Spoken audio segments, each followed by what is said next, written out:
The air at forward operating base Peregrine was thin enough to burn the lungs and cold enough to crack steel. It was a temporary stain of canvas and steel perched at 14,000 feet in the Seraphim Peaks, a jagged spine of rock separating two nations that had forgotten peace. Specialist Anya Petrova stepped off the Su-47, the downdraft whipping her gray-streaked ponytail across a face mapped with the fine lines of sun and time. She carried only two things: a standard-issue duffel and a long, rectangular rifle case made of scarred, oil-darkened leather that looked as old as the mountains themselves. Sergeant Cade Jensen, leader of the detachment's elite sniper team, watched her approach. He was 26, sculpted by gym routines and arrogant with the confidence that came from a state-of-the-art rifle system and a perfect record on the simulators. He nudged his spotter, Corporal Davies. "Get a load of Grandma Moses," Jensen murmured, his voice a low sneer that carried easily in the thin air. "Did they pull her out of a VFW hall?" Davies snickered. "What's in the bag?" "A musket." Anya didn't react. Her gaze was fixed on the horizon, her eyes the pale, washed-out blue of a winter sky, already scanning the terrain, noting the wind currents that curled off the peaks like invisible serpents. She walked past them without a word, her worn combat boots making soft, steady sounds on the gravel. The leather case seemed to absorb the weak sunlight, offering no reflection. Inside the command tent, the air was thick with the hum of electronics and the smell of stale coffee. Colonel Marcus Thorne stood before a holographic map, his face a mask of grim focus. He was a man who believed in data, in drone feeds, in algorithms that predicted enemy movements. He did not believe in relics. He glanced up as Anya entered, his eyes flicking from her face to the worn case she leaned against the tent's support pole. He tapped a stylus on the datapad in his hand, pulling up her file. Master Sergeant Anya Petrova. Age: 52. Active duty: 20 years. Reserve status: 12 years. Recalled for specialized long-range interdiction. The file was thin, heavily redacted. Her equipment requisition was a single-line item for hand-loaded 408 Chaitak ammunition, a cartridge considered powerful but largely superseded by newer, more exotic rounds. "Master Sergeant Petrova," Thorne said, his voice flat, betraying no welcome. "Your file is brief." "It's old, sir," Anya replied. Her voice was quiet, with a low, gravelly timbre. "So I see," Thorne gestured to the holographic map. "The situation is simple. We are hunting a ghost. His name is Tariq Al-Qidal Hassan. He uses these mountains to move his insurgents, striking our assets at will. He's never in the same place for more than an hour. Our objective is to deny him sanctuary. Permanently." He turned his full attention to her. "Frankly, I don't know what command was thinking. This is a modern battlefield. We rely on network-centric warfare, real-time intel, and advanced weapon systems. Your request for analog optics and hand-loaded rounds was flagged in my system as an anomaly." Jensen, who had followed her in, stepped forward. "Sir, with all due respect, my team is equipped with the M2010 enhanced sniper rifle, firing the .300 Winchester Magnum with the latest ballistic computers. We can effectively engage targets out to 1,500 meters." He glanced at Anya's case. "We don't need antiques cluttering the operation." The dismissal was as sharp and cold as the mountain air. It hung in the tent, a palpable thing. Anya's expression didn't change. She seemed less a soldier and more a part of the mountain itself, weathered and unmovable. "The M2010 is a fine weapon, Sergeant," Anya said, her voice even. "Damn right it is," Jensen shot back. "We don't need some rusty bolt action holding us back." Thorne held up a hand, silencing him. He looked at Anya, his eyes narrowed in assessment. He saw a woman past her prime, a soldier from a different era. He made a decision. "We have an unmanned observation post on the eastern ridge. OP Vulture's nest. It's isolated, offers a wide field of view, but it's too far from the primary engagement corridors for active deployment. You'll be assigned there. Report any movement. Stay off the primary comms unless engaged. You'll be our strategic reserve." It was a polite but firm banishment. He was putting her on a shelf, a dusty ornament in a forgotten corner of his battlefield. Strategic reserve was a euphemism for out of the way. Anya simply nodded. Understood, Colonel. She picked up her leather case and walked out of the tent, leaving the hum of modern warfare behind. Jensen smirked at her retreating back. A young signals analyst, Corporal Elias Vance, watched the exchange from his console, a knot of unease tightening in his stomach. He'd seen the look in the old woman's eyes. It wasn't defiance or anger. It was patience, the patience of stone. Life at OP Vulture's nest was a study in monastic solitude. The post was a small, reinforced dugout carved into the side of a cliff face, overlooking a vast, empty valley. It was a place of wind and silence. Anya's days fell into a simple, unbreakable rhythm. Before dawn, she would set up her spotting scope, a vintage piece with glass so clear it seemed to pull the light from the air, and watch the sun crawl over the razor-sharp peaks. She spent hours observing, not just for enemy movement, but for the subtler signs of the mountain's life. The flight patterns of eagles, the drift of snow off the highest ridges, the way shadows lengthened and shortened in the deep crevasses. She never spoke on the comms. To the rest of the FOB, she had ceased to exist. Jensen and his team would occasionally fly out to forward positions, their missions briefed with urgent, crackling radio traffic. They'd return hours later, sometimes with a confirmed kill, their swagger amplified by success. Anya remained at her post, a silent sentinel. Corporal Vance was tasked with running her weekly supplies. The trip was a short, bumpy ride in a utility vehicle, and he dreaded it. Anya's silence was unnerving. She would take the offered rations and water with a quiet nod of thanks, her eyes seeming to look right through him. On his third trip, curiosity overwhelmed him. He lingered as she was cleaning her rifle, which she had finally removed from its case. It was a monstrosity. The stock was dark, scarred wood, worn smooth in the places her hands and cheek would rest. The action was a heavy, bolt-action design, but it was like no standard-issue weapon he had ever seen. The barrel was incredibly long and thick, a solid bar of blued steel that had faded to a dull gray patina in places. The scope mounted on top was equally massive, with large, simple turrets marked with hand-etched calibration lines. Rust wasn't the right word for the finish. It was more like the protective corrosion on an ancient bronze statue, a testament to decades of exposure and care. "What is that thing?" Vance asked, unable to stop himself. Anya paused her work, running an oilcloth along the heavy bolt. "Her name is Voke," she said. "Wolf. She's a custom build, based on a finished design." "Looks heavy," Vance offered lamely. "She is." Anya slotted the bolt back into the receiver. The sound was not a click, but a deep, satisfying thud, like a heavy vault door closing. The tolerances were perfect. "But she's honest. No electronics to fail. No batteries to die. Just steel, glass, and mathematics." Jensen's voice crackled over Vance's radio, a routine check-in. "Vance, you back from the retirement home yet? Don't let the ghost stories spook you." Vance flushed, quickly keying his mic, returning to base now. "Sergeant," he looked at Anya, expecting some reaction. There was none. She was already back behind her spotting scope, her focus absolute, as if their conversation had never happened. As he drove away, he couldn't shake the image of the rifle. It wasn't a museum piece.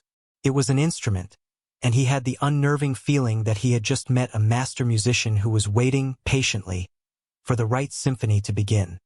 The crisis arrived, as it always does, without warning. It came on the 10th day of Anya's silent vigil. A frantic burst of encrypted data flooded the command tent. A drone, flying a high-altitude surveillance pattern on the far side of the valley, had caught a ghost. Tariq Al-Qidal Hassan, surrounded by his lieutenants, was holding a meeting in the open, near the ruins of an old mountain monastery. He was arrogant, believing himself untouchable. Thorne's tent became a hive of activity. "Get me a position. What's the range?"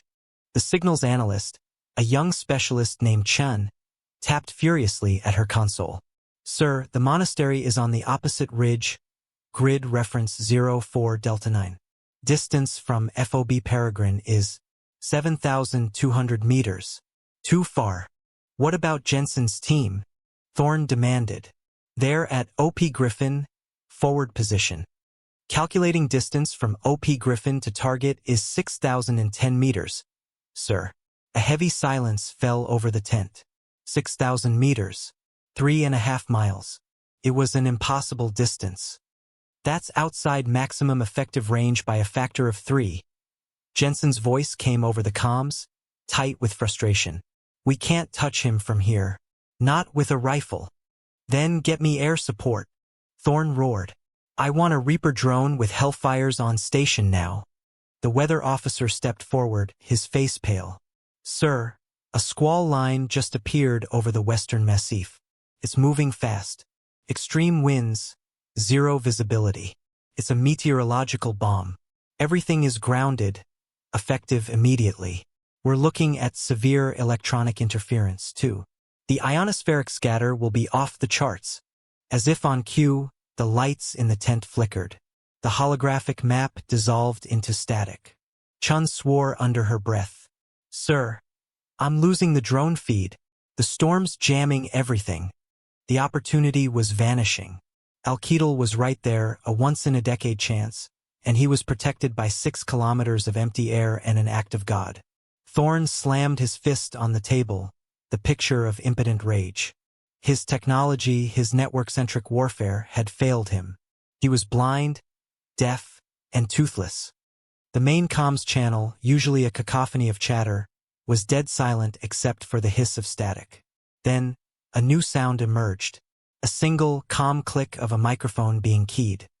Colonel Thorne. This is Petrova at OP Vulture's nest. The voice was so quiet, so devoid of panic, that it cut through the tension like a knife. Thorne stared at the comms unit as if it had spoken on its own. Petrova? What is it? Report. I have a clear line of sight to the target location, sir, Anya said. Her voice was as steady as a rock.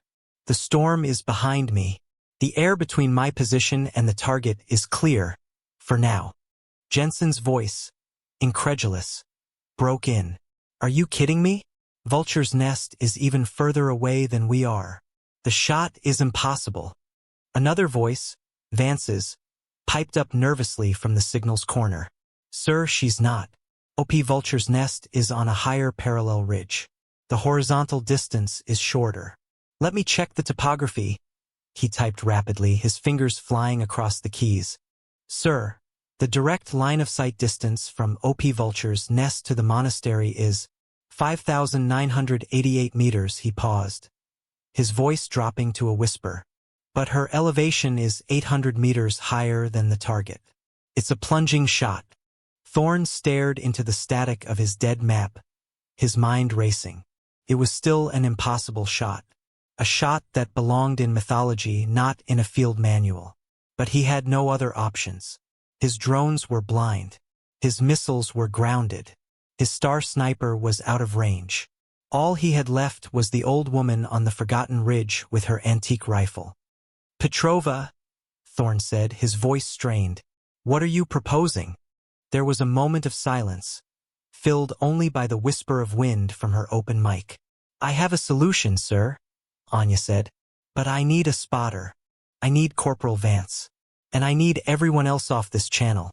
The command tent was a tomb. Jensen was sputtering in protest over the radio, but Thorne cut him off. Jensen, shut your mouth. Vance, get your gear. A vehicle will have you at her position in 10 minutes. Petrova, the channel is yours. Thorne leaned back in his chair, the weight of the decision settling on him. He had just staked the most important mission of his career on a 52-year-old woman and a rifle that belonged in a history book. He felt like a fool. He felt like a gambler on his last chip. The wind at OP Vulture's nest was a physical entity. It screamed over the ridge, tearing at the canvas shelter Anya had erected. When Vance arrived, his teeth chattering from a combination of cold and nerves, he found her lying prone behind the rifle. The Voke was anchored to the rock by a heavy-duty bipod, a sand-filled bag tucked firmly under the stock. She was perfectly still, a gray figure blending into the gray rock. "Corporal," she said without turning, "set up your scope. You have better eyes than I do. Your only job is to watch the target and report what you see. Do not offer corrections. Do not offer advice. Just observe." Vance fumbled with his own high-tech spotting scope, its digital readout already flickering from the atmospheric interference. He finally got it focused on the distant monastery. Through the shimmering air, he could just make out a cluster of figures. They were impossibly small, like ants on a pebble. "I have them," he breathed. "I count 7 individuals." Anya didn't reply. She had a small, leather-bound notebook open beside her, its pages yellowed and filled with dense, handwritten script and complex ballistic charts. She held a kestrel wind meter in one hand, but she seemed to be looking past it, reading the mountain itself. "Wind at my position is 30 knots, gusting to 40 from 280, she murmured, more to herself than to him. She made a note. "But that's ground wind. It's a liar." She pointed a gloved finger. "Look there." Vance followed her gaze to a plume of snow being blown from a peak halfway to the target. "That's the mid-level wind. I judge it to be 60 knots from 310. It's a crosswind shear." She looked higher, at the scudding underbelly of the storm clouds. "And the high-level wind is a jet stream, probably 90 knots, nearly a full tailwind. The bullet will be flying through 3 different weather systems." Vance's blood ran cold. This wasn't marksmanship. It was a form of arcane science. Anya continued her quiet litany of calculations. Distance: 5,988 meters. Angle of declination: 76 degrees. Gravity will have less time to act on the bullet, she scribbled in her book. Barometric pressure: 540 millibars. Temperature: -12 Celsius. Humidity: 18%. Air is thin. Less drag. She pulled a single, monstrous cartridge from a small leather pouch. It was as long as his hand. She chambered the round, the bolt sliding home with that same heavy, final sound. "Now for the spin," she said softly. "Right hand twist. At this distance, spin drift will pull the bullet almost 9 meters to the right. But the Coriolis effect, the rotation of the Earth, over a flight time of, let's say 17 seconds, will pull the bullet nearly 12 meters to the left." Vance felt dizzy. She was calculating the spin of the planet. He looked at his own ballistic computer attached to his scope. It was flashing an error. "Data exceeds parameters" message. It was useless.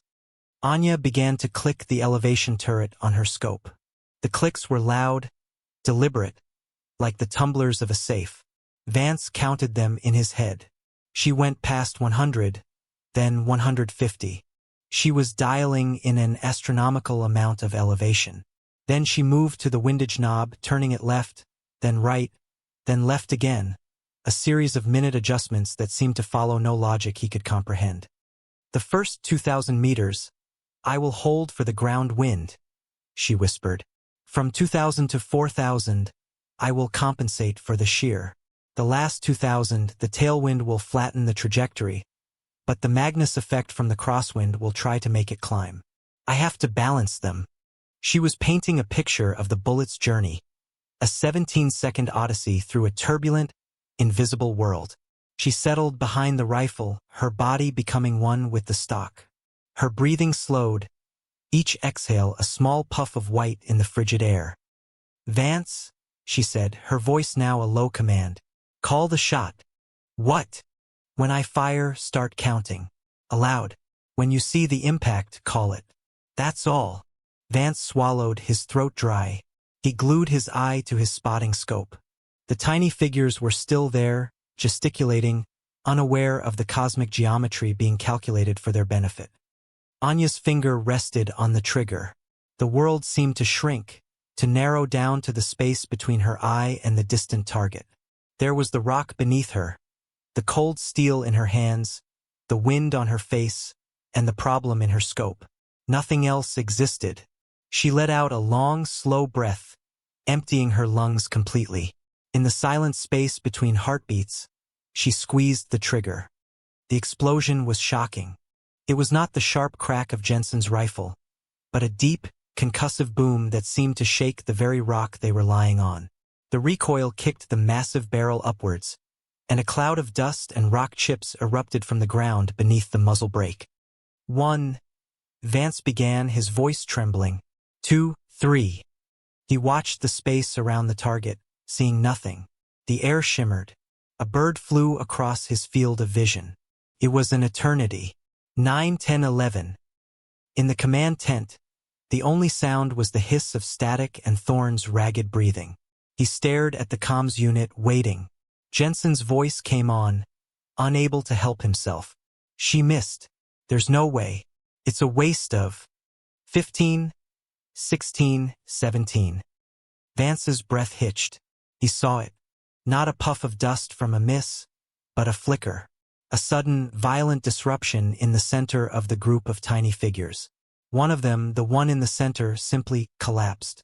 The others scattered in panic, their movements frantic and confused.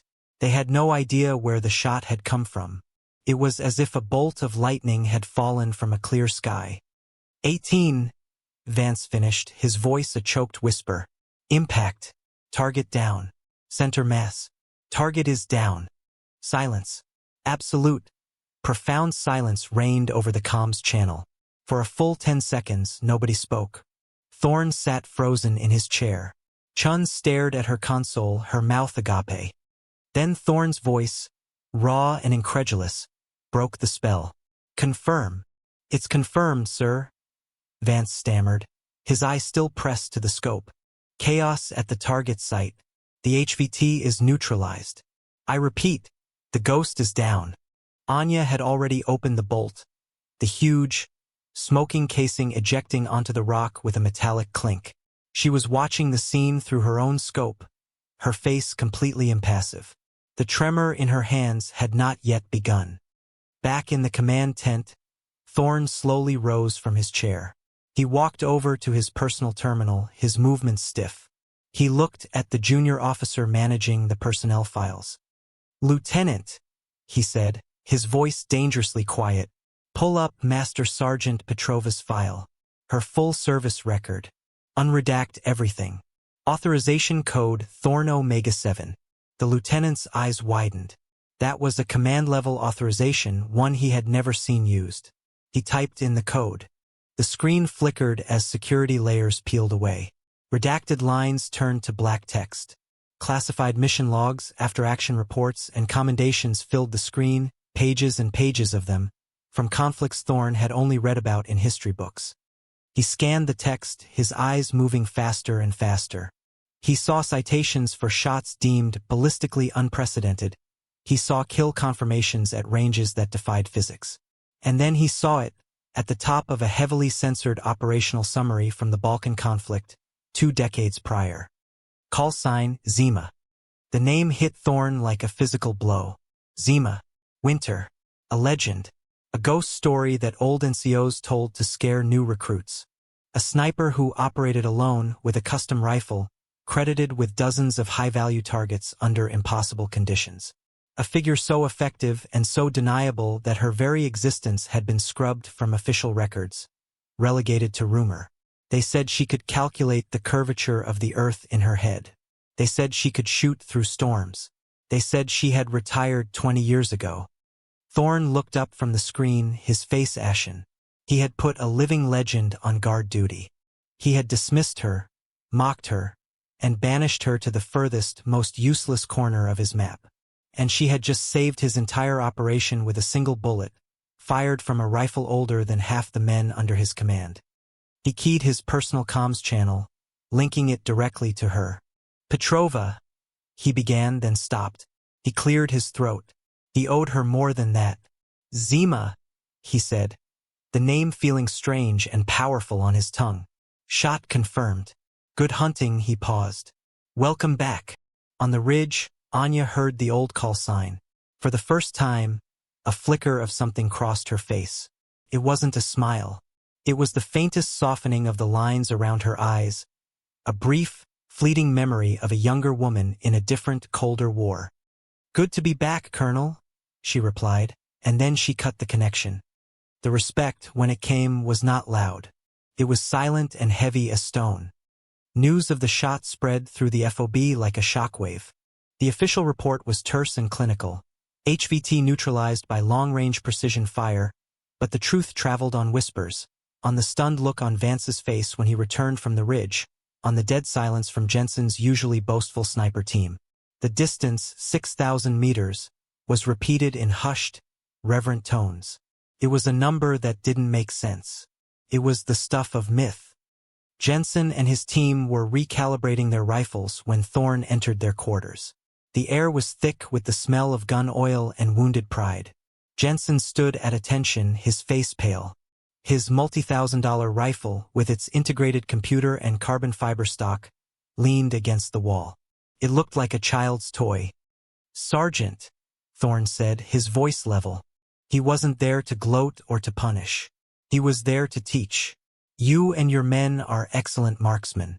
You have mastered your equipment. You trust your data. That is your strength." He paused, letting the words sink in. "But you have forgotten something. The data is a tool, not the solution.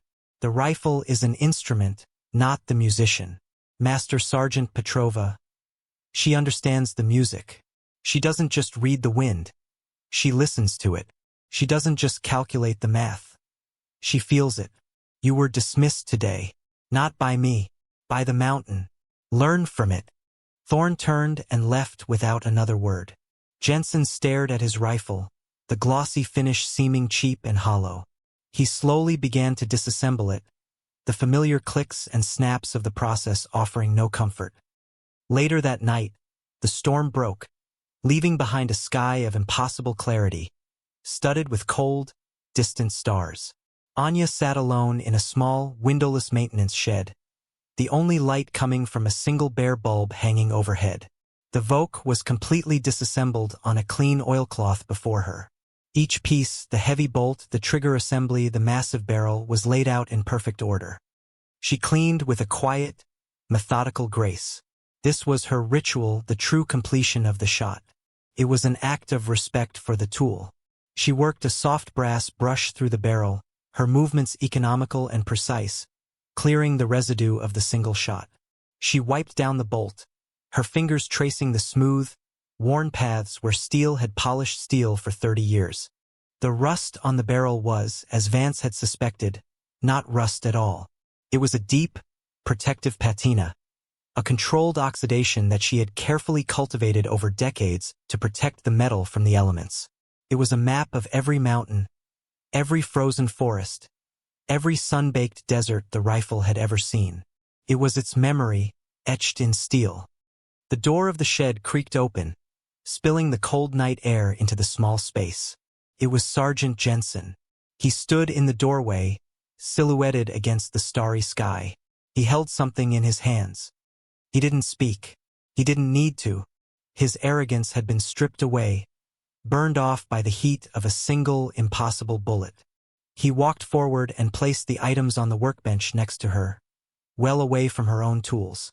It was a professional-grade cleaning kit, bore solvents, copper removers, micron polishing cloths, and a bottle of expensive synthetic lubricant designed for extreme temperatures. The best money could buy. He looked at her, then at the rifle, and gave a slow, formal nod. It was more than an apology. It was a concession, a sign of profound, hard-won respect from one professional to another. Then he turned and left, closing the door softly behind him. Anya looked at the new kit for a moment, then returned to her work, using her own worn brushes and familiar oils. The ritual was hers, and it required no upgrades. A few minutes before dawn, the door opened again. This time it was Corporal Vance. He held 2 steaming ceramic mugs. He walked over and set one down on the bench beside her. He didn't speak, just took a seat on a nearby stool, cradling his own mug. Anya finished her work. She reassembled the Voke, each piece fitting together with a seamless, practiced perfection. The final click of the bolt locking into place echoed in the quiet shed. She picked up the mug Vance had brought. It was black coffee, strong and bitter, just how she liked it.